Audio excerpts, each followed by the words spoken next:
the demographic map for California, for every blue state that was playing this game, has gone, it blown up. It's, I don't even, you know what, actually, one of the things in California, they may end up losing seats, period.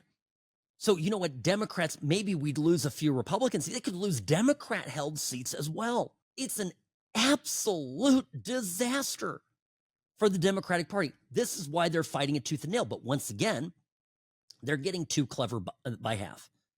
They do not realize that this one silly fight is making them, one, look like idiots and clowns. Two, the conversation now is so many Americans are waking up and realizing that Democrats have been the biggest gerrymanderers out there. It's actually a spotlight on the level of political chicanery that the Democrats have been pushing. And watching them contort themselves, the Democrats contort themselves into pretzels, explaining this is one of the great joys of following the story. You see Eric Holder, the former head of the Department of Justice, the Attorney General under Barack Obama, the self-described wingman to the president. So he gets up there, and this is where my joke about gerrymandering came into. Is it redistricting? Well, it's redistricting if you want to save democracy. It's only gerrymandering if you're an evil Republican and you want to seize power. Let me ask you, how can gerrymandering both be a threat to democracy and also the way to save it?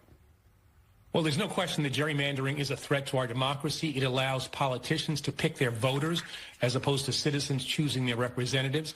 But we are now in a situation where we find ourselves where authoritarian moves are being made by the White House through various states, Texas most prominent among them.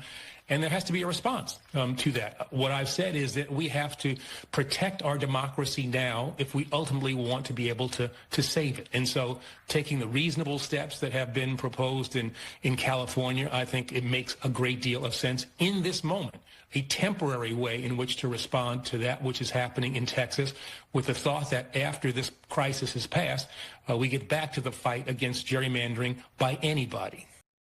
Oh, so Texas gerrymandering bad. California gerrymandering, to the extent that it's balancing out what the Republicans are doing in Texas, is good. And then once we sort of suspend our criticism of gerrymandering, we, the Democrats, can go back to establishing rules against it. Meaning, it is nakedly partisan. Every argument that the Democrats are making against this, it's just posturing.